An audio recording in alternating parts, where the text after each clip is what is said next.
everyone. Guten Morgen zusammen. Let's open with a prayer. Jetzt mit dem Gebet anfangen.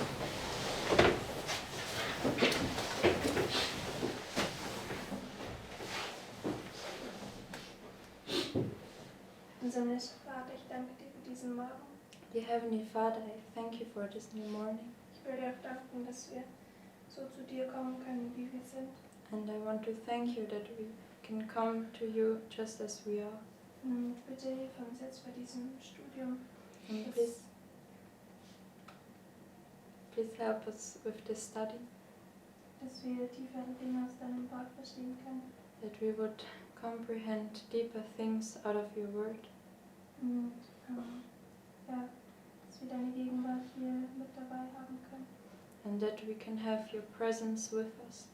Bitte hilf uns zu verstehen, dass wir auf heiligem Boden sind. And please help us to understand that we are on holy ground. Und schenke uns Ehrfurcht. And please give us reverence. In Jesu Namen, Amen. In Jesus' name, amen.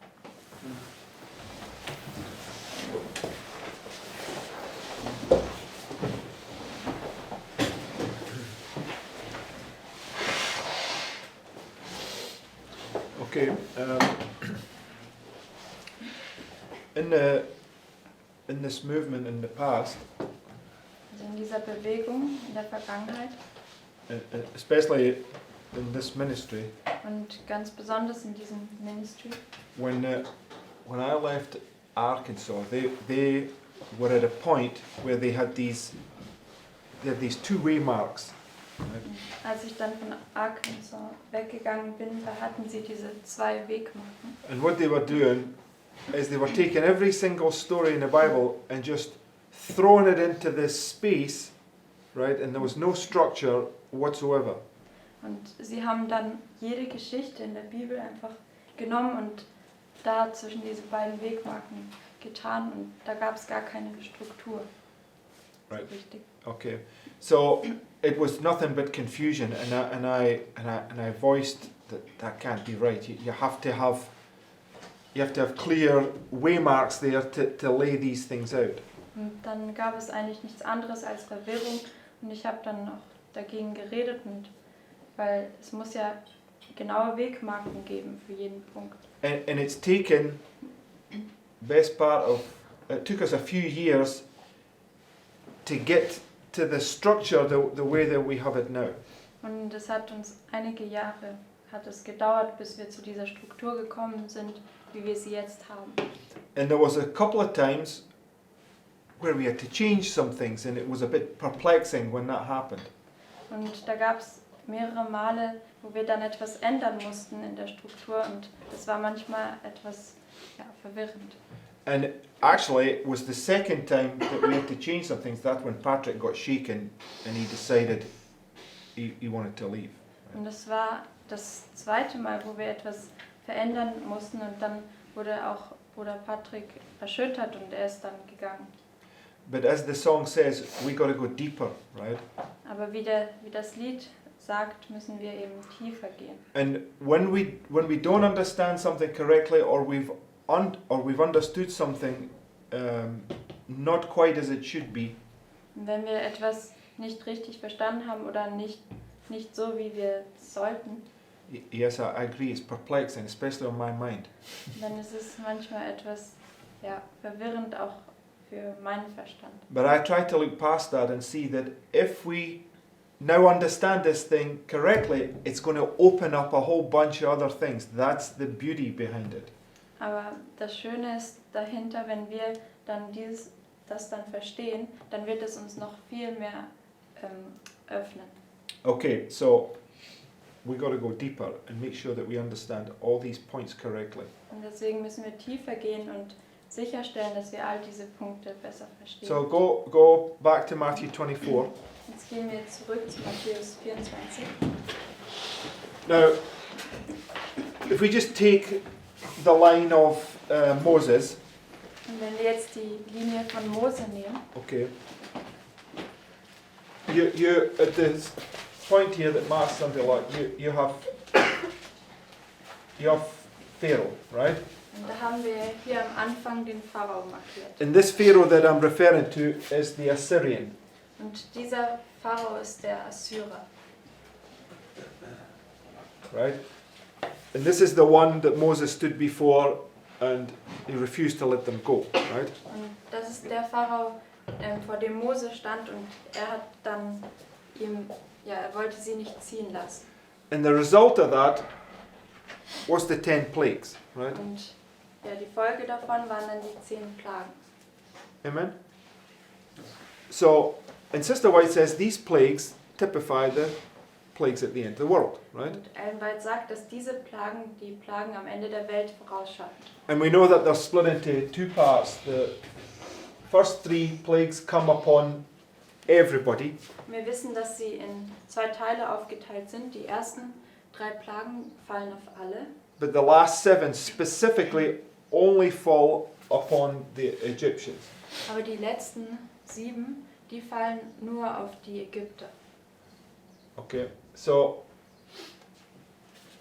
what you have here is a structure showing 7 plagues, right? Und was man dann hat, ist eben hier eine Struktur, die dann 7 Plagen zeigt. Now, just keep your place in Matthew 24. Go to Daniel chapter 12. Haltet jetzt euren Finger hier in Matthäus 24 und gehen wir zu Daniel 12. And verse 1. Daniel 12, Vers 1. It says, And at that time shall Michael stand up, the great prince, which standeth for the children of thy people, and there shall be a time of trouble, such as never was, since there was a nation, even to that same time. And at that time thy people shall be delivered, every one that shall be found written in the book. Okay? So, it's marking the close of probation, right? Also es markiert das Ende der Gnadenzeit. When the close of probation comes, 7 last plagues begin to fall, right? Und wenn das Ende der Gnadenzeit kommt, dann beginnen auch die 7 letzten Plagen zu fallen. Right? Richtig? So, and but it specifically uses this language, there shall be a time of trouble such as never was since there was a nation. Und es gebraucht eben diesen Ausdruck, da es solch eine Zeit der Trübsal, wie sie noch nie war, seit es eine Nation gab. Okay, so go back to Matthew 24, Jetzt gehen wir zurück zu Matthäus 24. verse 20. Matthäus 24, Vers 20. It says, But pray ye that your flight be not in the winter, neither on the Sabbath day, for then shall be great tribulation, such as was not since the beginning of the world to this time, no, nor ever shall be. Now, Sister White says very clearly, writes it, that the Great Tribulation represents the 1260, right? Ellen White sagt uns ganz klar, dass die große Trübsal die 1260 darstellt. Okay, so yesterday I'm making this point that this Great Tribulation is something that comes here, right? Und gestern habe ich diesen Punkt gemacht, dass diese große Trübsalzeit dann eben hier das darstellt, die 1260. Okay, and when we were looking at this, I just reminded the point. I'm just turn there. I'm not this mad.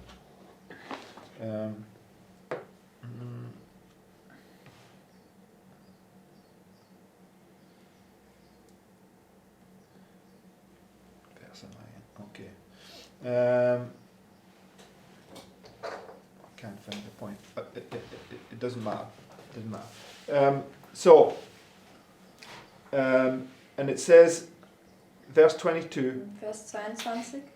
In fact, let's just read verse 21. Excuse me. Also lesen wir doch Vers 21. It says, For then shall be great tribulation, such as was not since the beginning of the world to this day, no shall ever shall be. It's the same language as Daniel 12, right? Dieselbe Sprache, wie wir auch in Daniel 12 gelesen haben. So Daniel 12 is marking the 7 last plagues. Und Daniel 12 markiert ja die 7 letzten Plagen. Okay, so you have at least this as a second witness, right? Marking 7 plagues here. Und deswegen hat man dann das als zweiten Zeugen, was dann eben die 7 letzten Plagen markiert ab dem Mitternachtszug. Okay, and you also have this in Revelation 11. Und das hat man auch in Offenbarung 11. Okay, what happens in Revelation 11? Was passiert in Offenbarung 11?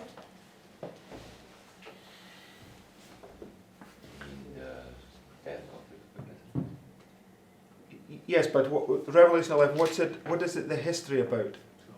Was ist das für eine Geschichte in Offenbarung 11? Okay, about the 1260, but Über in, die in 1260. Matthew 24, it's when you shall see the abomination of desolation spoken of by the prophet Daniel, right? It's marking this, when you're to flee, right? Und in Matthäus 24 sagt es ja, wenn ihr den Gräuel der Verwüstung seht, von dem Daniel geredet wurde, und das ist dann hier am Anfang des Sonntagsgesetzes, wo man fliehen soll. Right? So it's not referring to this, what I'm saying, right? Und das bezieht sich dann nicht auf das hier. Revelation 11 is talking about the French Revolution. Offenbarung 11 spricht über die französische Revolution. Okay, so the two witnesses are prophesying for a time period, and then comes this great time of trouble. Und die zwei Zeugen, die prophezeien dann für diese Zeitspanne, und dann kommt diese große Zeit der Trübsal. Okay, and I have to find the quote, but Sister White likens the French Revolution to the trouble at the end of the world. Und es gibt ein Zitat von Ellen White, da vergleicht sie die französische Revolution mit der Trübsal am Ende der Welt. Okay, and in Revelation 11, how long does the French Revolution last for? Und in Offenbarung 11, wie lange dauert dort die In Revelation 11. Revolution? Also jetzt in Offenbarung 11, wie lange dauert sie? Okay, 3.5 days, which is the time times and a half a time, right? Das dauert für 3,5 Tage, und das ist eben auch die 3,5 Zeiten. So you have three witnesses marking this time period here. Und dann haben wir 3 Zeugen, die eben diese Zeitspanne dann zeigen. Everybody following? Can you don't- I don't understand the point that you brought about in conjunction with what you're saying when you brought about Daniel with the flee. It just didn't make sense in my mind why you brought that in there. Because Daniel chapter 11 is speaking about the 1260. Okay. So that there's 2 times the 1260s mark. One's from here all the way forward, and another time from here forward. So you've got to differentiate between which one it's speaking about. Also in Daniel 11 wurde das erwähnt mit dem Gräuel der Verwüstung, weil es eben auch von dieser ganzen Zeitspanne spricht. Aber hier in Matthäus 24 spricht diese große Trübsal dann eben ab hier. Okay. So go to Matthew 24, verse 22. Also jetzt gehen wir zu Matthäus 24, Vers 22. And it says, and except those days should be shortened. Which days is it referring to? Welche Tage nimmt es hier Bezug? The Great Tribulation, In right? der großen Trübsalzeit. So whatever it is, those days is referring to that time period, right? Und was auch immer das jetzt meint, diese Tage beziehen sich auf die große Trübsal. So if our understanding is correct, right, Und wenn unser Verständnis stimmt, then it's in this time period where it's shortened, und dann Right. ist es in dieser Zeit, wo es dann abgekürzt wird. right? And this was the biggest, I mean, somebody even, was it 2 weeks ago, asked me this very question, right? Und vor etwa 2 Wochen hat mich schon mal jemand diese Frage gefragt. How is it that the 1260s cut short here, right? When in history, when it's cut short, it actually marks that the persecution sort of ceases, right? Und die Frage wurde gestellt, warum wird hier die große Trübsalzeit abgekürzt, und in der Geschichte markiert es dann, wenn die Verfolgung eigentlich schon aufgehört hat. Always been a point where I thought, well, the only way I know to answer that is line upon line, but it's also bugged me why it was laid out that way.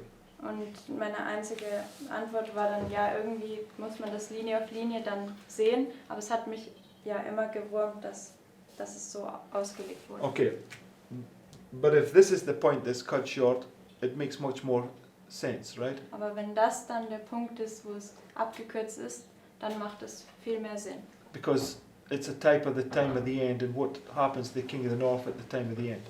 Und weil es ein Typus ist für die Zeit des Endes und was macht dann der König des Nordens in der Zeit des Endes?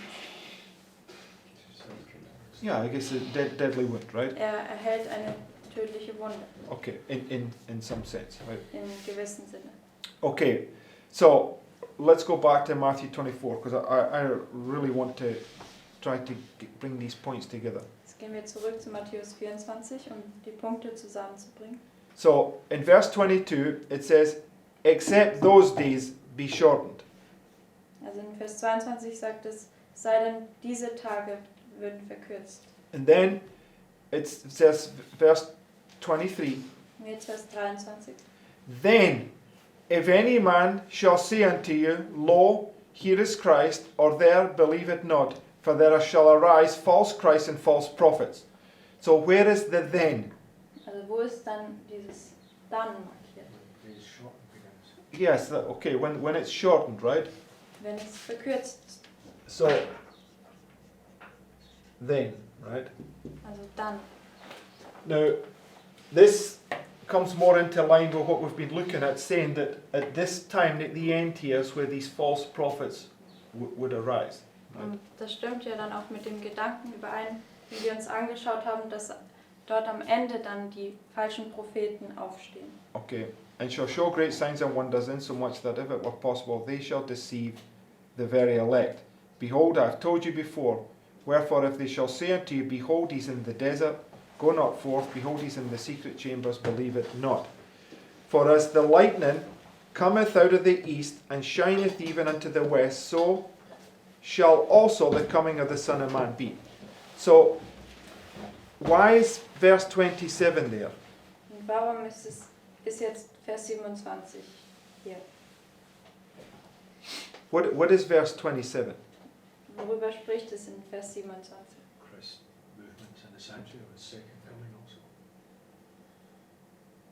It's his second coming, right? Also es ist seine Wiederkunft. So it's basically explaining to you about his second coming, so you can't be deceived when people say, I am Christ, right? Also es erklärt jetzt hier über die Wiederkunft Christi, damit die Leute nicht sich verführen können, wenn sie sagen, ich bin Christus.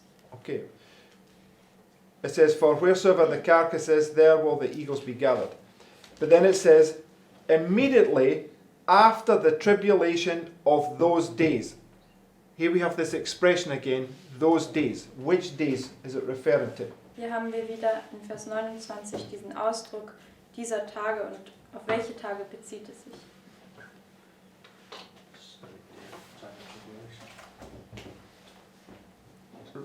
Right, so it's the same expression as in verse 22, right? Also sind die Tage der großen Trübsalzeit, das ist derselbe Ausdruck wie in Vers 22. Right, because in verse 22 it says, except those days should be shortened. It's speaking about the great tribulation, right? In Vers 22 spricht es ja dann, diese Tage beziehen sich auf die große Trübsalzeit. Right? Richtig? Guys, you need to be a bit more attentive because, you know, I don't want anybody taking my word for anything. I want you to say, amen, I get the point, or you don't get the point, right? Also ich möchte, dass ihr auch mir antwortet und sagt, ja, ich verstehe das oder ich verstehe es nicht. Okay, so in verse 22 it says, except those days should be shortened, and then when you go to verse 29, it says, immediately after the tribulation of those days. So the tribulation ends when the days are shortened, right? Wenn wir Vers 22 und Vers 29 vergleichen, dann endet diese Trübsalzeit, wenn die Tage verkürzt sind.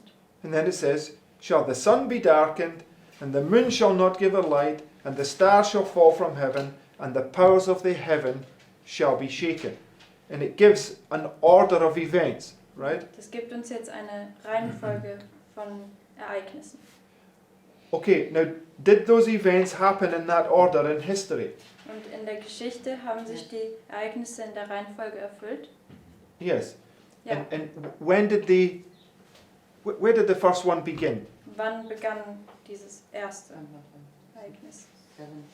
1780. Also 1780. Right? Dark day of 1780. So, Der dunkle Tag von 1780. okay, so it began in the time period where the persecution, round about the time period the persecution begins to be cut short, right? Und das begann dann ungefähr zu der Zeitspanne, als die Verfolgung dann aufgehört hat. Okay, and then there were these progressive signs that led to the very last one in 1833, which was the falling of the stars. Und dann gab es eben diese aufeinanderfolgenden Zeichen und die haben dann geendet. 1833, Ach the so, falling genau. of the stars. Sie haben dann 1833 mit dem Fall der Sterne geendet. Right? Because we're going to look at the history first and then understand it spiritually. Und wir müssen zuerst die Geschichte anschauen und dann können wir das Geistliche daraus verstehen. So, those things there, according to history, happened just before Christ's second coming. Now, or that was what it was. The Millerites were pointed to, right? Und die Milleriten, die haben dann eben verkündet, dass diese Zeichen, sie haben alle stattgefunden vor eben dem zweiten Kommen. I'm just wondering why is not the earthquake mentioned in this science, because when Ellen White speaks about the science, she mentioned all three. Okay, the earthquake is a shaking of the earth. It's not the No, but the earthquake was not at the same time. They were all at different times. yes, When did the earthquake come? 75, 55. Yeah, yes. Also das Erdbeben wird hier nicht erwähnt, aber Ellen White spricht davon und das war 1755. Okay. That's because in Revelation 6 mentioned. It's mentioned in Revelation 6, yes. Und dieses Erdbeben wird eben auch in Offenbarung 6 erwähnt. All right. So, anyway, the point is that I'm just saying that those things are marked in an order, right? Und ich möchte einfach betonen, dass diese Ereignisse in einer Reihenfolge markiert sind. Okay. Now go to verse 30. Jetzt gehen wir zu Vers 30. Then shall appear the sign of the Son of Man in heaven, and shall all the tribes of the earth mourn, and they shall see the Son of Man coming in the clouds of heaven with power and great glory. And he shall send his angels with a great sound of a trumpet. So, if we're to understand this correctly, those signs will happen just before Christ comes. Und wenn wir das jetzt richtig verstehen, dann geschehen diese Zeichen kurz bevor Christus kommt. Right? Okay, that's the only point I'm making from this, right? Das ist der einzige Punkt, den ich davon jetzt mache. So there's a time of tribulation, it gets cut short, and when it gets cut short, these signs will happen marking that Christ is the coming of Christ is right upon us. Right? Und es gibt dann eben diese Trübsalzeit, sie wird abgeschnitten und dann markiert es eben diese Zeichen und das passiert kurz bevor dann Christus kommt. But when these signs happen, there's going to arise false Christs and false prophets and say that he's already come, right? Aber wenn dann diese Zeichen geschehen, dann kommen die falschen Propheten und falsche Christusse auf und sagen, er ist schon gekommen. Because we just marked there, go back to verse 22. Weil wenn wir nochmal zurück zu Vers 21 gehen, Except those days should be shortened, right? So it brings you to this point. also sagt es, sei denn die Tage würden verkürzt werden, das bringt uns zu diesem Punkt. Okay, verse 23. Und jetzt Vers 23. Then, when? Dann, also wann? When the days are shortened, right? Wenn die Tage verkürzt sind. If any man shall say unto you, Lo, here is Christ, or there believe it not, for there shall arise false Christs and false prophets. Right? So at the same time that those signs are coming to say that his coming is imminent, there will arise false Christs and false prophets. Also zur selben Zeit, wenn sein Kommen kurz bevorsteht, stehen dann diese falschen Propheten und falschen Christus auf. Right? So I'm just making arguments. Also ich mache jetzt hier nur Argumente. Okay, now go to 2 Thessalonians chapter 2. Jetzt gehen wir zu 2. Thessalonicher 2. And all I'm doing is going through the Bible, finding every place where the information is on this topic, and then we'll discuss it and we'll compare it. Das Right? Einzige, was ich jetzt tue, ist eben zu jedem Platz in der Bibel zu gehen, wo man Informationen dazu findet und dann besprechen wir das und prüfen das. Verse 1. 2. Thessalonicher 2, Vers 1. It says, Now we beseech you, brethren, by the coming of our Lord Jesus Christ, and by our gathering together unto him, that ye be not soon shaken in mind, or be troubled, neither by spirit, nor by word, nor by letter, as from us, that the day of Christ is at hand. So, what is the topic here that Paul is talking about? Also worüber spricht Paulus hier? The second coming of Christ, right? Spricht über das zweite Kommen Christi. And just like Christ on the Mount of Olives, he's also going to tell us what has to happen first before Christ comes, right? Aber so wie auf dem Ölberg in Matthäus 24 erklärt er jetzt erstmal die Ereignisse, die vorher geschehen müssen, bevor er kommt. So verse 3. Jetzt Vers 3. What was the very first thing Christ said? Was war das allererste, was Christus gesagt hat? Be not deceived, right? Lasst euch nicht verführen. And Paul says the very same thing. Let no man deceive you by any means. Paulus sagt genau dasselbe. Okay, let no man deceive you by any means, for that day shall not come, except there come a falling away first. So what has to happen before Christ comes? Also was muss geschehen, bevor Christus kommt? A falling away. Ein Wegfallen. And that man of sin be revealed, the son of perdition. Right? So these two things have to take place. The man of sin has to be revealed, and there has to come this falling away. Also diese zwei Dinge müssen zuerst geschehen. Also der Mensch der Sünde muss sich offenbaren und es muss auch ein Wegfallen geben. Right? Okay. And then it goes on to explain about the man of sin. Dann erklärt es jetzt noch mehr über den Menschen der Sünde. Who opposeth and exalteth himself above all that is called God or that is worshipped, so that he as God sitteth in the temple of God, showing himself that he is God. Remember ye not that when I was yet with you, I told you these things, and now ye know what withholdeth, that he might be revealed in his time. For the mystery of iniquity doth already work, only he who now letteth will let, until he be taken out of the way. And then shall that wicked be revealed. So when's the papacy going to be revealed? Also in Vers 8, wann offenbart sich dann das Papsttum? When the daily is taken away, right? Wenn das tägliche hinweggenommen ist. Whom the Lord shall consume with the brightness of his mouth, and shall destroy with the brightness of his coming. Even him whose coming is after the working of Satan with all power, signs and lying wonders. So what is happening just before Christ comes? Und wir haben noch Vers 9 gelesen. Und was passiert dann kurz bevor Christus kommt? Okay, all power, signs and lying wonders. Alle Mächte und Zeichen und lügenhafte Wunder. Now, just go to Matthew chapter 7 Jetzt gehen wir kurz zu Matthäus 7. and we'll look at the second coming of Christ. Da schauen wir uns das zweite Kommen Christi an. Matthew 7.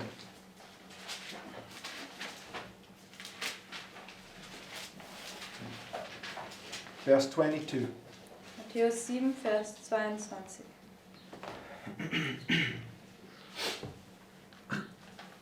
It says, many will say to me in that day. What day? Also an welchem Tag werden sie das sagen? Verse 22. Matthäus 7, Vers 22. Many will say to me in that day. What day is it referring to? Auf welchen Tag bezieht es sich hier? The second coming, right? Auf das zweite Kommen. Lord, Lord, have we not prophesied in thy name, and in thy name cast out devils, and in thy name done many wonderful works? Who is it referring to here? Auf wen bezieht es sich hier? False prophets, right? Die falschen Propheten.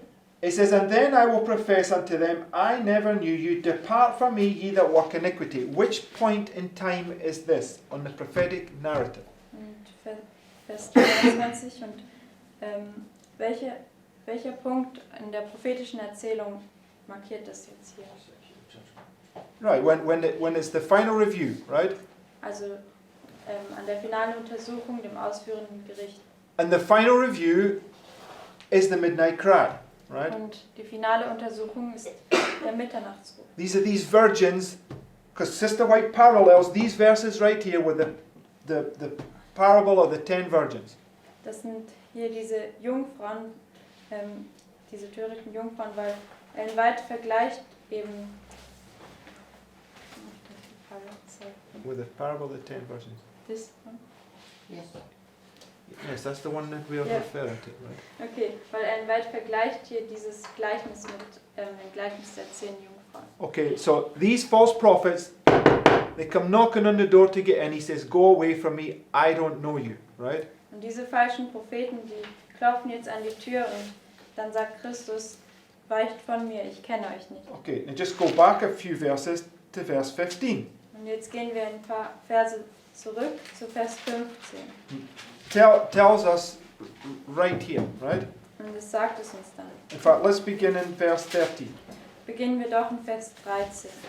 Enter ye in at the strait gate, for wide is the gate and broad is the way that leadeth to destruction, and many be which go in thereat. That's this many that come knocking on the door and they don't get in, right? Und hier diese vielen, das sind die, die dann an die Tür klopfen und nicht eingelassen werden. Because strait is the gate and narrow is the way which leadeth unto life, and few there be that find it. And the Lord says to them, well done, thou good and faithful servant, enter thou in to the joy of thy Lord, right? Und zu denen in Vers 14 sagt er dann, recht so guter und treuer Knecht, trete ein in die Freude deines Herrn. And then it says, beware of false prophets which come to you in sheep's clothing, but inwardly they are ravening wolves.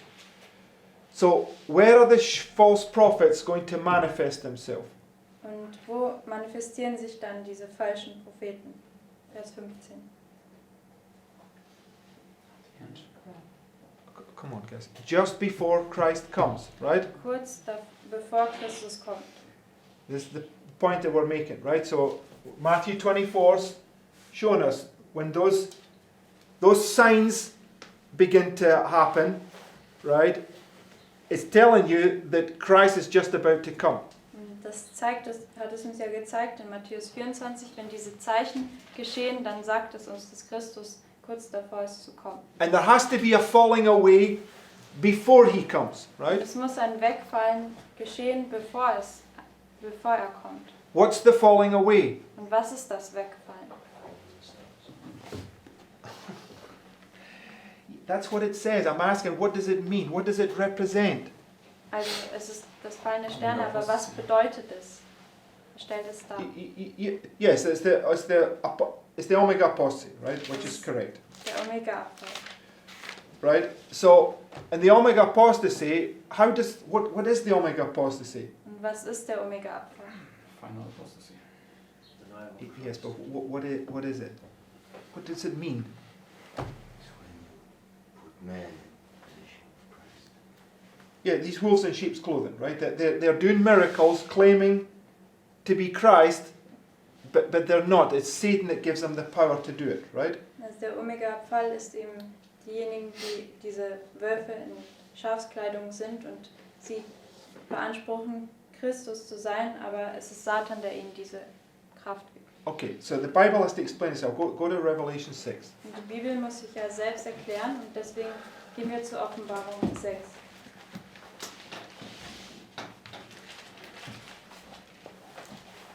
Okay, and go to verse 12. Offenbarung 6, Vers 12. It says, I beheld when he had opened the sixth seal, and lo, there was a great earthquake. And the sun became black as sackcloth of hair, and the moon became as blood, and the stars fell into the earth, even as a fig tree casteth her untimely figs when she's shaken of a mighty wind. So, according to verse 13, what's the falling of the stars? Und gemäß Vers 13, was ist das Fallen der Sterne? Untimely figs. The untimely figs falling off the tree, right? Wenn die unreifen Feigen von dem Feigenbaum abfallen. Who's the fig tree? Und wer ist der Feigenbaum? So all those that claim to belong to Christ, right? Beginning with the Seventh-day Adventist Church and then to everybody else, right? Das ist jeder, der beansprucht, ja Christus anzugehören. Und es beginnt mit der Adventgemeinde, aber auch alle It's anderen not Christen. only God's people, but any Greek God's people. No, it absolutely is God's people. You can't be on the fruit tree unless you're claiming to belong to Christ. You have to claim to belong to Christ to be part of this tree. You can't be a Gentile, never believing in Christ, saying God doesn't exist and belong to this tree. Can't be possible. Also es kann nur Gottes Volk sein, Okay. die diesen Feigenbaum darstellen, weil man beansprucht, ja zu Christus zu gehören. Das können keine Heiden sein. Okay. So this is speaking about Christians, but specifically at the Seventh-day Adventist Church. That's what the main application is, and then everybody else that comes in and joins themselves.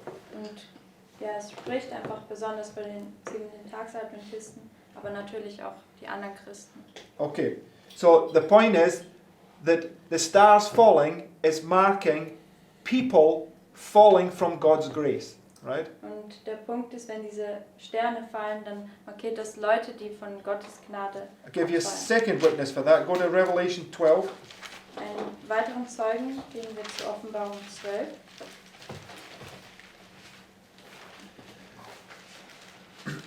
verse 3. Offenbarung 12, Vers 3. It says, And there appeared another wonder in heaven, and behold, a great red dragon, having 7 heads and 10 horns and 7 crowns upon his heads. It's Satan, right? Und das ist ja Satan. And his tail, his what? Und was? What's his tail? Also hier. The Was- prophet that teacheth lies, Was right? ist sein Schwanz? Das ist der Prophet, der Lügen redet. Okay, he's a liar from the beginning. Weil er ist ein Lügner vom Anfang an. His tail drew the third part of the stars of heaven and did cast them to the earth. So it was false prophecy caused them, the stars, to fall from heaven, right? Und es war ja falsche Prophetie, die verursacht hat, dass diese Sterne vom Himmel fallen. So what's going to cause those untimely figs to fall off that tree? Also was wird dann diesen unreifen Feigen verursachen, dass sie von diesem Feigenbaum abfallen? Same thing. Same thing, false prophets, right? Also falsche Prophetie. Hence, when Christ is talking about the second coming of Christ, he says, let no man deceive you, right? This was his first point he's making, right? Und deswegen, wenn er von der Wiederkunft Christi spricht, dann sagt er, das Erste, was er sagt, lasst euch von niemandem verführen. So the only way that you're not going to be deceived by me, right, if I was that way inclined, Und der einzige Weg, wie ihr nicht von auch mir verführt werden würdet, wenn ich jetzt ja, ein falscher Prophet wäre, is that Bible that's sitting right in front of you there to prove all things and hold fast that which is good, right? dann ist es der einzige Weg, diese Bibel, um alles zu beweisen und das festzuhalten, was gut ist. And the Bible says most people don't like doing that. They just want some favorite preacher to lay it all out and give them it on a plate and they can say, now I have it, right? Die Bibel sagt uns, dass die meisten, die möchten das gar nicht selber forschen, sondern sie wollen alles serviert bekommen und ausgelegt bekommen von ihrem Lieblingsprediger und das dann alles annehmen. And I know it's against our natural inclinations to study this Bible, Und right? es ist eigentlich gegen unsere natürlichen Neigungen, diese Bibel zu studieren. And it requires a cross. Und es fordert ein Kreuz. Okay, so now just go back to 2 Thessalonians. Jetzt gehen wir zurück zu 2. Thessalonicher, Verse 8. 2. Thessalonicher 2, Vers 8.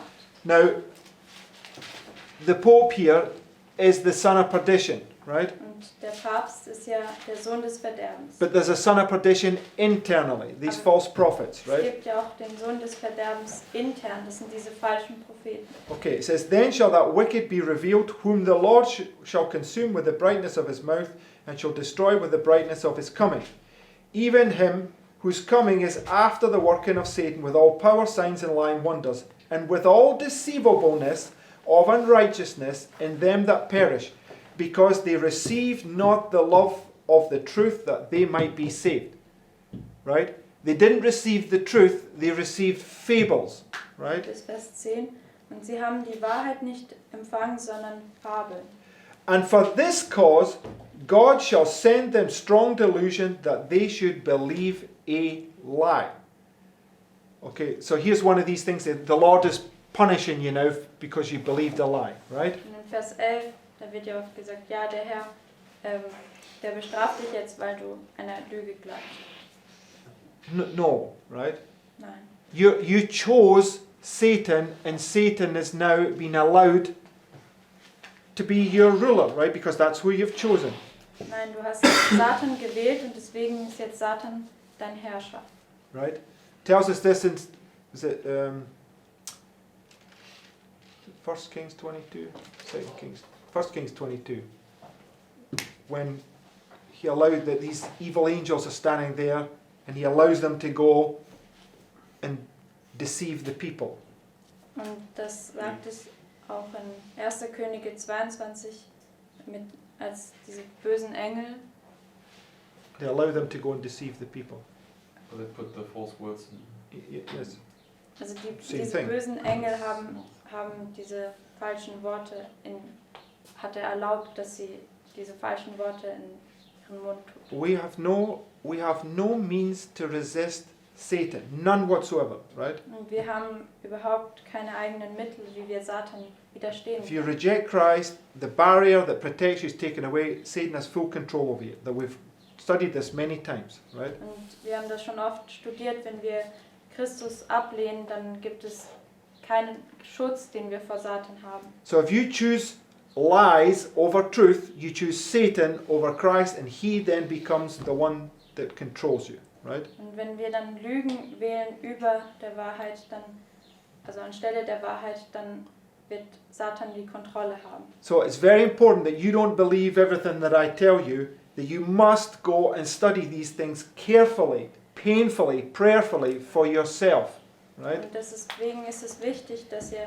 alles, was ich hier sage, dann auch für euch selber ausstudiert, und zwar gebetserfüllt und sorgfältig. I always, when I believe something, I make arguments. I make tough arguments that if it's wrong, you must find arguments to show me that those arguments are wrong, right?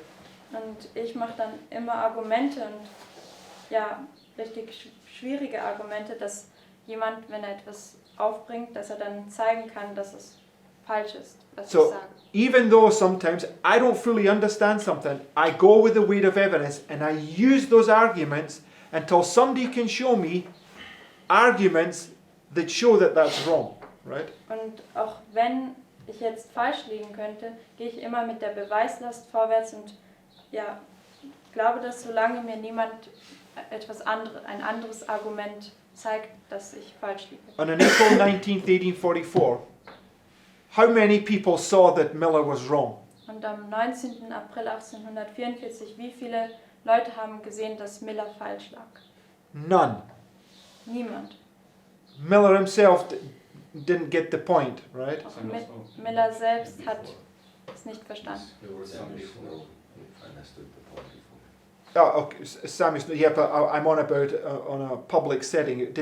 He didn't publish those things until after that point, right? Also Samuel Snow, der wusste das schon vorher, aber ja, die meisten da draußen, also in der Gesellschaft, die haben das nicht erkannt. Everybody wanted to mock Miller, but nobody was able to show that he was wrong, at least publicly, right? Und jeder wollte Miller verspotten, aber sie konnten nicht zeigen, dass er falsch lag in der Öffentlichkeit. Okay, now go to Luke chapter 8 and verse 13.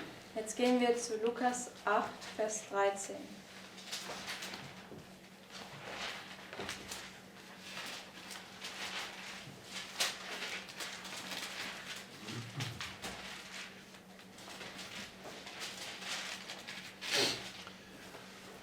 Okay, so now I'm making this argument, right, that the time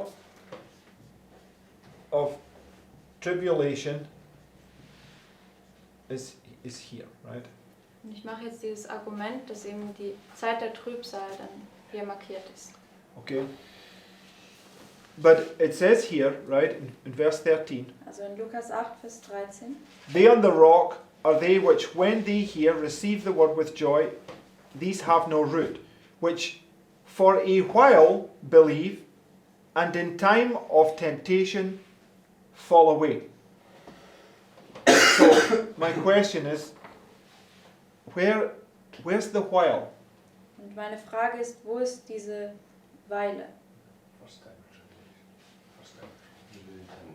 The little time of peace, right? Das ist in der kleinen Zeit des Friedens. Because there's where the message comes, and this is a little while. Weil da kommt die Botschaft und da ist auch die kleine Weile. And where does the tempter come? Where did the tempter come to Christ? Und wann kam der Versucher zu Christus? When did he come to Christ? Wann kam er zu Christus? After 40 days, right? Nach 40 Tagen. So just bringing stories together. That's why I'm making arguments, right? Und jetzt bringen wir nur Geschichten zusammen und argumentieren. So Christ got baptized, he went into the wilderness for 40 days, and then the tempter came, right? Also Christus wurde getauft und dann war er 40 Tage in der Wüste und dann kam der Versucher. Okay. This is why we've been marking false prophets here, right? Because we had many arguments to uphold this, right? Und deswegen haben wir dann auch hier falsche Propheten markiert, weil wir viele Argumente haben, das aufrechtzuerhalten. There must be also some false prophets. Yeah. So, okay, I'm going to get to that point, right? I agree, right? Also es müssen dort falsche Propheten markiert sein. Okay, you've got the two tests of Job, for instance, right? Also es gibt auch die 2 Teste von Hiob. Okay, you've got so many things that show that there has to be something testing you beginning right here, right? Und da gibt es so viele Punkte und Beweise, dass es genau hier ist, wo dann eben diese ganzen Prüfungen anfangen. And how I would understand it is it's progressive, leading up to this point which he's warning us about, right? Und so wie ich das verstehe, ist es dann eben progressiv und es führt uns dann zu dem Punkt, wo er uns dann am Ende warnt, was In passiert wird. 2016, for instance, right, it's a parallel in some sense to the Midnight Cry, and clearly you could see false prophets. Yes. Nach 2016 ist ja auch eine Parallele zum Mitternachtsruf und dort konnte man auch falsche Propheten ganz klar sehen. Okay, so you've got Satan comes and tempts 3 times, right? Und da kommt dann Satan und der versucht dann diese 3 Mal. Okay, so there Satan uses agents, right? Und Satan benutzt seine Agenten. Okay, so I'm just making arguments. Let's go to the next point. Gehen wir zum nächsten Punkt. Okay, go now to Joel chapter 2 Gehen wir jetzt zu Joel 2. and verse 1. Joel 2, Vers 1.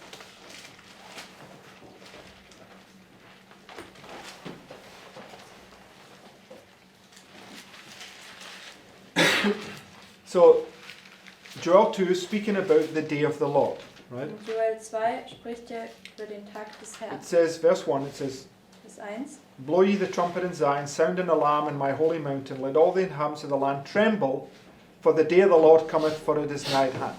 So, why are they to tremble? Und warum sollen sie jetzt hier zittern? Because the day of the Lord's coming, right? Weil der Tag des Herrn kommt. Okay, so he's warning them, the day of the Lord's just before you. This is this day that Christ has warned us about, right? Und er warnt sie jetzt vor dem Tag des Herrn, weil das war der Tag, wo Christus sie gewarnt hat. And because just before that day comes, Satan is going to cause many to fall away, right? Weil kurz bevor dieser Tag dann kommt, wird Satan viele dazu verursachen, dass sie dann eben wegfallen. Go to verse 10. Und jetzt gehen wir zu Vers 10. And he'll tell us about the day of the Lord. Und das wird uns auch über den Tag des Herrn etwas sagen. It says, the earth shall quake before them, the heavens shall tremble, the sun and the moon shall be dark, and the stars shall withdraw their shining. So it uses a different illustration on the stars here. Und es benutze jetzt eine andere Darstellung mit den Sternen. What does it say about the stars? Was sagt es jetzt über die Sterne? Shining both. Stop shining. They stop shining, right? Sie hören auf zu scheinen. So Christ says, "Ye are the light of the world." Und Right? Christus sagt ja, ihr seid das Licht der Welt.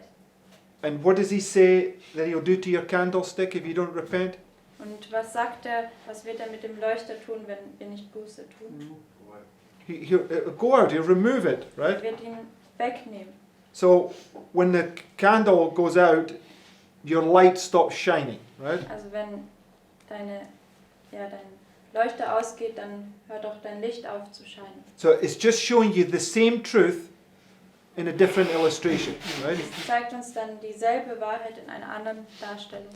And it says here, "And the Lord shall utter his voice before his army, for his camp is very great, for he is strong that executeth his word." So when he utters his voice, what's it marking? Also wenn er seine Stimme vernehmen lässt, was markiert es dann hier? The execution of judgment, right?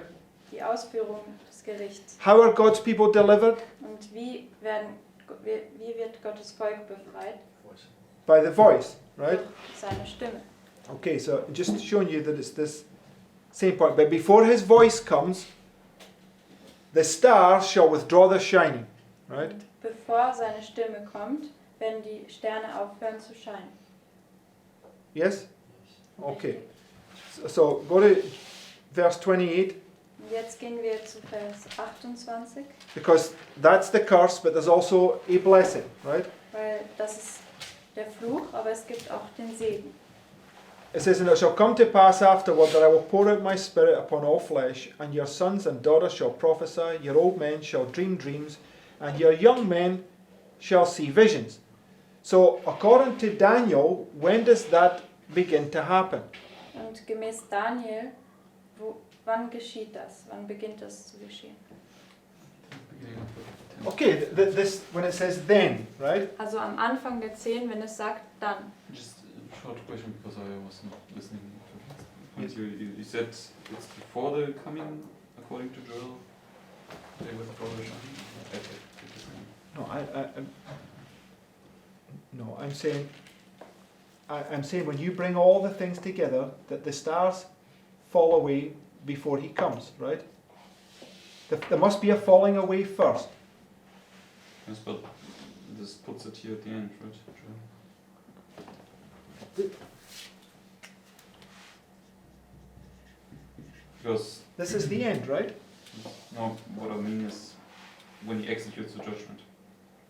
Because it says here, he warns against the day of the Lord, and then in verse 2 he starts to explain what all happens at the day of the Lord. Also die Frage ist, ob nicht diese Sterne und so, ob sie nicht dann am Ende markiert sind, wenn der Tag des Herrn kommt. Just like Isaiah 13, where it also places the shaping of the heavens and the earth at the day of the Lord. Das ist wie Jesaja 13, da ist auch die Erschütterung des Himmels am Tag des Herrn markiert. Okay, I'm not specifically denying that point, but what I'm saying is that in order for them to lose their light right there, they had to fall away prior to that point, right? Und ja, vielleicht kann man das so verstehen, dass wenn die Sterne aufhören zu scheinen, dann müssen sie ja schon vorher weggefallen sein. Okay. So in go back to verse 28. Gehen wir zurück zu Vers 28. And it shall come to pass afterward that I will pour out my spirit upon all flesh, and your sons and your daughters shall prophesy, and your old men shall dream dreams, and your young men shall see visions. So the question is, according to Daniel, when does that begin to happen?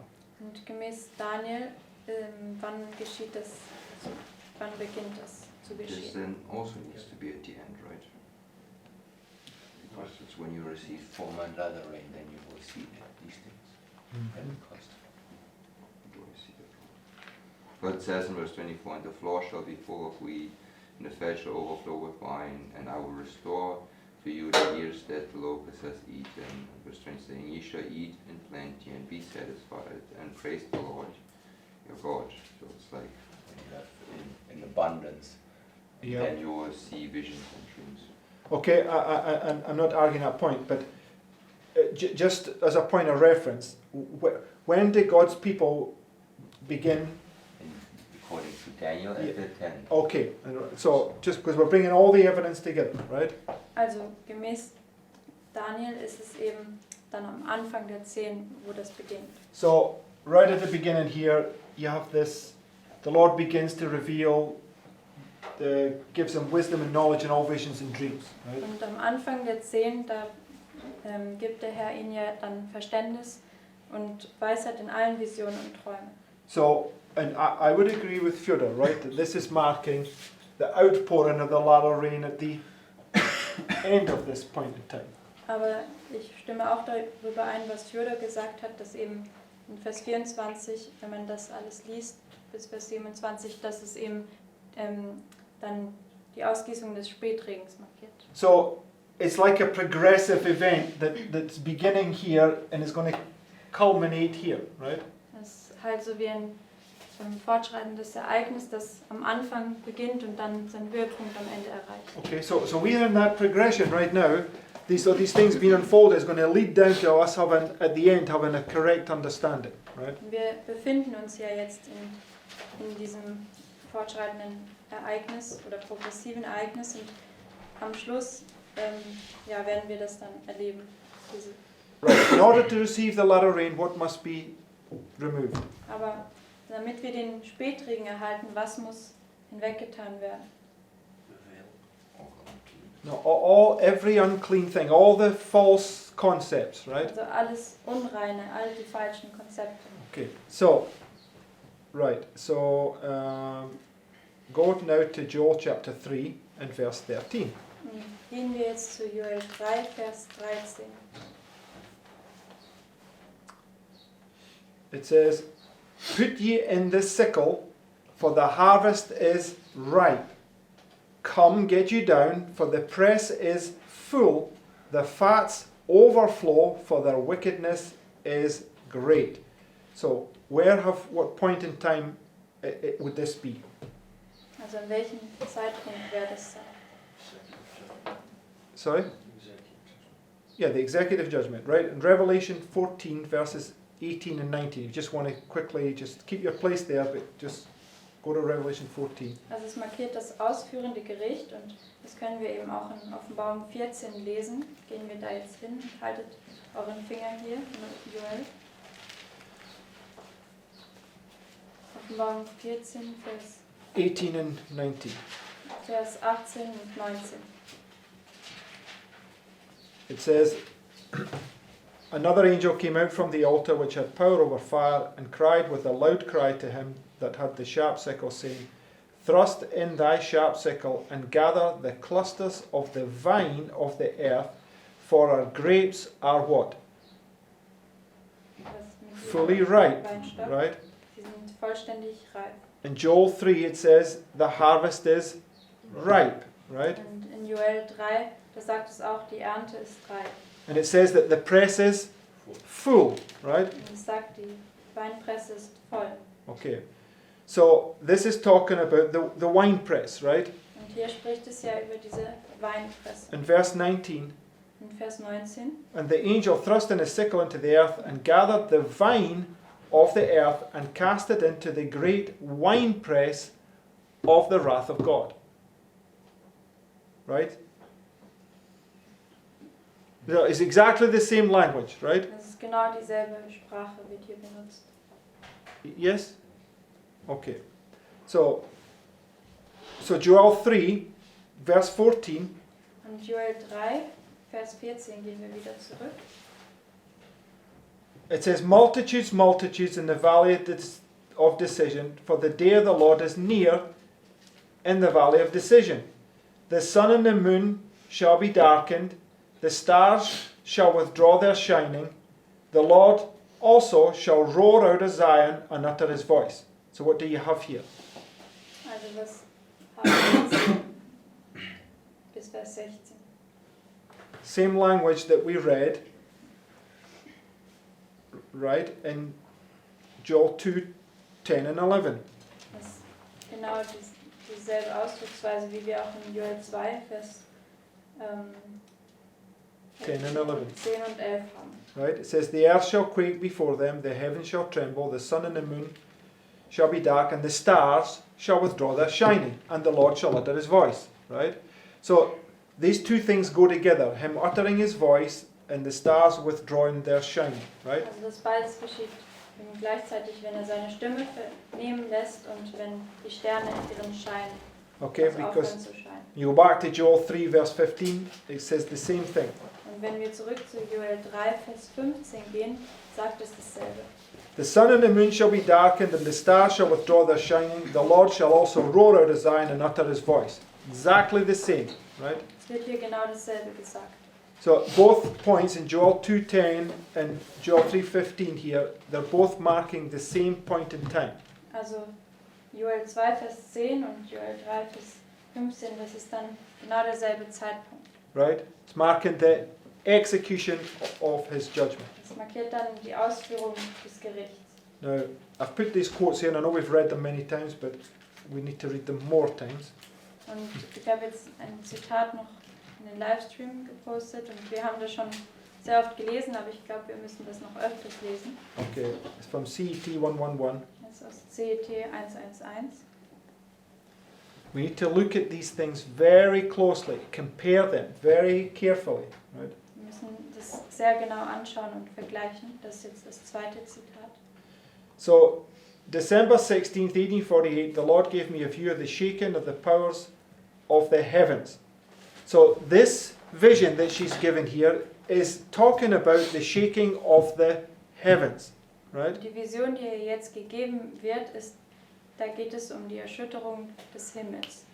I saw that when the Lord said heaven, in giving the signs recorded by Matthew, Mark, and Luke, he meant heaven. And when he said earth, he meant earth. The powers of heaven are the sun, moon, and stars. They rule in the heavens. The powers of earth are those that rule on the earth. The powers of heaven will be shaken at the voice of God. Then the sun, moon, and stars will be moved out of their places. So this quote here says something very specific, right? Dieses Zitat, das sagt jetzt etwas ganz Spezifisches. When will the sun, moon, and stars be moved out of their place? Wann wird die Sonne, der Mond und die Sterne von ihrem Ort weggetan werden? At the voice, right? Wenn die Stimme Gottes So, kommt. yes, so this is what we just read in Joel, right? It's exactly the same point in time, right? Das ist genau derselbe Zeitpunkt, den wir auch in Joel gelesen haben. Okay, but you got to bring all the evidence together, right? Und man muss ja alle Beweise zusammenbringen. And it's telling us that there has to be a falling away first, before the day of the Lord comes, right? Und es sagt uns ja, dass es zuerst ein Wegfallen kommen muss vor dem Tag des Herrn. So the stars going out in heaven is the end of the period where the falling away comes to its close, right? Also wenn die Sterne vom Himmel fallen, das ist dann das Ende von dieser Zeit des Wegfallens. Wenn die Sterne ausgehen, Ach so. wenn sie alle stehen. Also wenn die Sterne ausgehen, markiert dann das Ende von der Zeit des Wegfallens. Right? Now they are falling away. Yeah, now they're falling away. So the falling away is something that is progressive, leading down to this point where those stars go out in heaven, right? Und das Wegfallen ist dann eben dieses progressive Ereignis, wo dann am Schluss sie ausgehen. Okay, next paragraph. Und jetzt den nächsten Absatz. Dark, heavy clouds came up and clashed against each other. The atmosphere parted and rolled back, and we could look up through the open space in Orion, whence came the voice of God. And this is speaking about the second coming of Christ, when the heavens part and he's coming down through that open space, right? Und hier spricht es ja über die Wiederkunft Christi, wenn der Himmel sich öffnet und er dann durch diesen offenen Raum im Orient kommt. It says, the holy city will come down through that open space. I saw that the powers of earth are now being shaken, and that events come in order. How do the events come? Wie kommen die Ereignisse? In order. In ihrer Reihenfolge. Okay, so the signs that were to be given, that says that they were going to come just before he came, how did they come? Und die Zeichen, von denen gesagt wurde, dass sie geschehen, kurz bevor er kommen würde, wie kamen sie? It starts order. I'm asking, how did they come? In order. In the order, Kamen right? auch in ihrer Reihenfolge. Okay, so war and rumors of war, sword, famine, pestilence are the first to shake the powers of the earth. So what is the shaking of the earth? Also was ist die Erschütterung der Erde?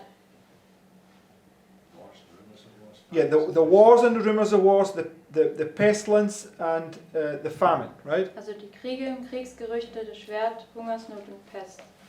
It says, then the voice of God will shake the sun, moon and stars and this earth also, right? So it's like a culmination. It's like, what you can see from this, that there's wars and rumors, famine,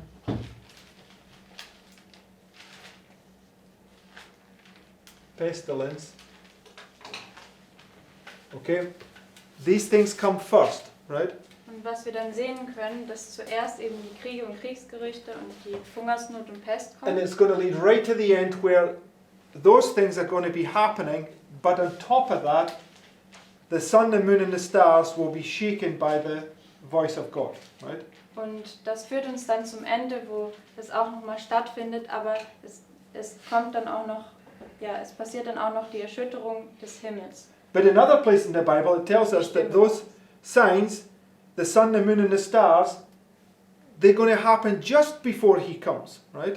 Und an einer anderen Stelle in der Bibel, da sagt es ja auch, diese Zeichen, Sonne, Mond und Sterne, sie werden erschüttert kurz bevor Christus kommt. Okay, and they come in their order. Und sie kommen in ihrer Reihenfolge. You'll see why I say that in a minute, right? Go to the next quote, Gehen wir zum nächsten Zitat. Ihr werdet gleich because we see this very thing here. Da sehen wir genau dasselbe. Okay, I don't know that I'm going to have enough time, but we'll just read this quote and then we'll take this up again tomorrow. Wir lesen jetzt dieses Zitat und machen dann morgen damit weiter. It says, I was shown the inhabitants of the earth in the utmost confusion. War, bloodshed, privation, want, famine, and pestilence were abroad in the land. Right, so this is marking the Sunday law crisis, right? Also es markiert dann eben die Sonntagsgesetzkrise. Okay, next paragraph. Nächster Absatz. My attention was then called from the scene. There seemed to be a little time of peace. Once more, the inhabitants of the earth were presented before me, and again, everything was in the utmost confusion. Strife, war, and bloodshed with famine and pestilence raged everywhere. So when the time of peace ends, what begins again? Und wenn die Zeit des Friedens endet, was fängt da wieder an? Right, at the shaking of the earth, Die right? Erschütterung der Erde. And then it says, war caused famine. So what has to come first? Also dann hat es gesagt, dass der Krieg dann die Hungersnot verursacht hat. Und was muss deswegen zuerst kommen? War, right? Krieg. So the result of war is famine, so it's progressive, right? Also die Folge des Krieges ist dann eben die Hungersnot. Then it says, want and bloodshed caused pestilence. Und dann sagt es, Not und Blutvergießen verursachten die Pest. So those things begin, the bloodshed is going to lead to pestilence. Und Right. das Blutvergießen, das führt dann zur Pest.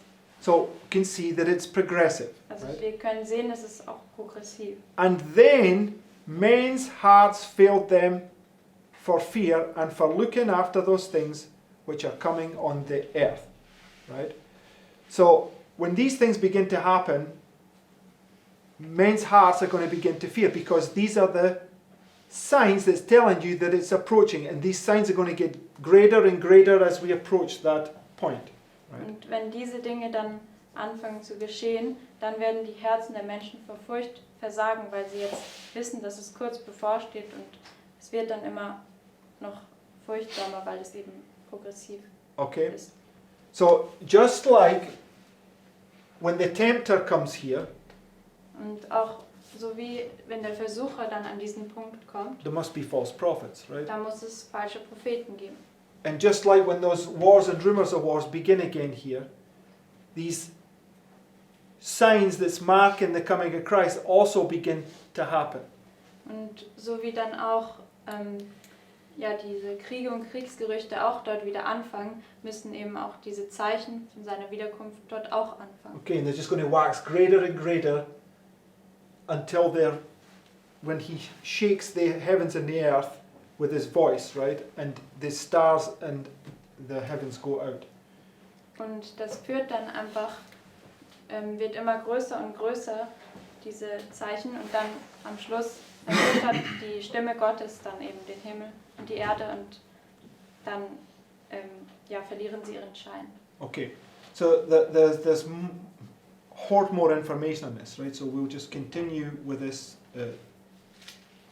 tomorrow by God's grace. Und dann gibt es noch viel, viel mehr Informationen, und wir werden dann einfach morgen bei Gottes Gnade weitermachen. But please do your homework, study it out for yourselves, go over it carefully. Right? Aber bitte macht eure Hausaufgaben und studiert es für euch selbst und geht da sorgfältig durch. Yesterday we also mentioned 1833, right? Which be then also illustrating Midnight Cry, where it begins. Yes, because you mean in this respect. Gestern haben wir auch 1833 uns angeschaut, was ja auch diese mittlere Wegmarke ist. 14. Yes. So you had the stars falling from heaven marking this middle waymark, right? Und da hat man ja auch die Sterne, die vom Himmel fallen, an dieser mittleren Wegmarke. Okay, which would confirm that these things begin to happen right here. Und Right? das bestätigt dann, dass diese Dinge dann eben auch am Mitternachtsruf anfangen zu geschehen. So we've got other witnesses also that marks it here, right? Und da haben wir noch andere Zeugen, die das dann auch am Mitternachtsruf machen. So how I would see it, it's these things are progressive, leading all the way down to the end. Und so wie ich das dann verstehen würde, sind diese Dinge dann progressiv und sie führen uns dann bis zum Ende. So it's like the shaking of the heavens and the earth begins with the shaking of the earth and then ends with the Well, you'll have the, I mean, the yes, shaking of the heaven of the earth, and but the second is the heavens and the earth, but begins also with the shaking of the earth. yes, This- yes, that's what this quote Yeah, shows, right? yeah, that's- Also die Erschütterung der Erde beginnt dann hier, aber hier ist ja die Erschütterung des Himmels und der Erde, aber es beginnt auch mit der Erschütterung der Erde. Right. Das haben And wir auch in dem Zitat we gelesen. will just begin to see those things, right? We should be looking for them, and they will get greater and greater. But the perfect fulfillment of that is right here, right? Und diese Dinge, die werden jetzt auch passieren und wir müssen danach Ausschau halten und sie werden einfach noch größer und größer werden, aber die vollkommene Erfüllung ist dann eben am Ende bei der So, last thought: Ein letzter Gedanke, midnight cry and the triumphal entry. der Mitternachtsruf und der triumphale Einzug. They're both marking the second coming, right? Sie sind ja, markieren beide das zweite Kommen. But where do they begin? Aber wo fangen sie an? Midnight Cry. Right here, right? Am Anfang, beim And Mitternachtsruf. they just grow and grow and grow and lead down to this point where they're fulfilled, Und right? es wird einfach immer größer und es führt dann zu dem Punkt, an dem sie erfüllt werden. This is why it also says the Midnight Cry ended on October 22nd, so it was a period when the Yes. cry was given. So it begins there and ends there, this culmination. Yes. Und Ellen White sagt auch, dass der Mitternachtsruf dann am 22. Oktober geendet hat und das zeigt uns einfach, es beginnt dann am Anfang und es führt dann, der Höhepunkt ist dann am Ende. So we really got to bring all the evidence together and lay it out piece by piece, and it will build a picture for us that we'll be able to see it correctly, right? Und wir müssen wirklich alle Beweise zusammenbringen und sie Stück für Stück zusammenfügen und das wird uns dann eben ein Gesamtbild geben am Ende. So really, does it change our structure in any way? Also verändert es unsere Struktur auf irgendeine Weise? No, right? Nein. It's just that we've nicht got to wirklich. really make sure that we understand those things correctly, right? So that we're not deceived. Und wir müssen einfach sicherstellen, dass wir diese Dinge dann richtig verstehen, damit wir nicht verführt werden. All right. Okay. Let's close. Das müssen wir jetzt mit abschließen.